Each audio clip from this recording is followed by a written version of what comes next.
Ometi on hyviste projektide organiseerimine päris keeruline. Kui ma 2 aastat tagasi Tallinna tulin, oli mul hulganisti erinevaid mõtteid, sest mul on Prantsuse kunstringikondades palju kontakte. Kahjuks ei saanud ma neid mõtteid ellu viia, sest ei leidnud Eestis partnereid, kes oleksid nõustunud kaasa aitama. Viljandis ristus minu tee õnneks Gregor Taoliga, kes oli kohe suure entusiasmiga nõus ettepanekuga korraldada Kondase keskuses naiivse kunstinäitus. Selle eest tahaksin teda südamest tänada.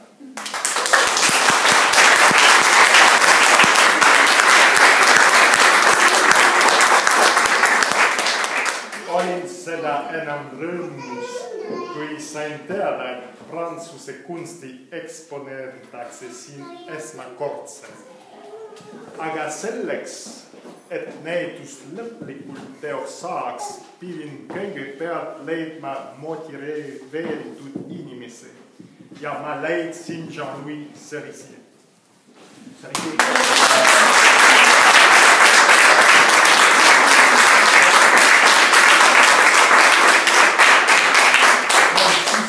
Prantsuse keeles Cerisier on kirsipuu. Minu elus on 2 kuulsat kirsipuud. Jalgratturina ma tunnen teie tšempioni Jaan Kirsipuu. Ja teine kirsipuu on minu kõrval. 20 aastat tagasi ta kinkis mulle pildi jalgratturiga. Tunnen teda juba veerand sajandit.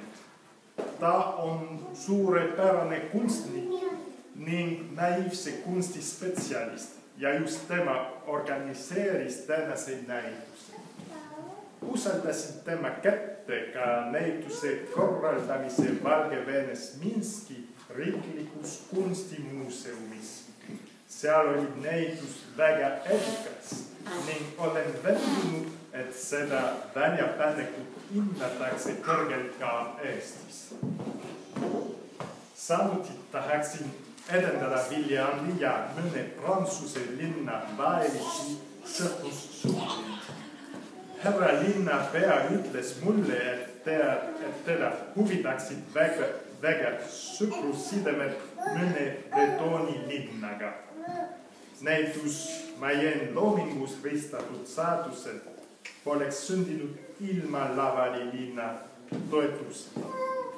Just seetõttu on mul tänase näituse avamise pärast väga hea meel.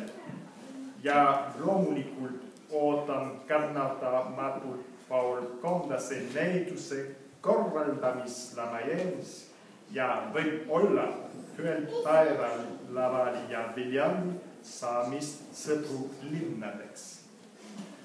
Tänan veel kord neid, kelle õlgadel oli näituse korraldamise põhiraskus, Gregor Taoli ja tema sihikindlust ning Jean-Louis Cerisier, kes ka täna siin viibib.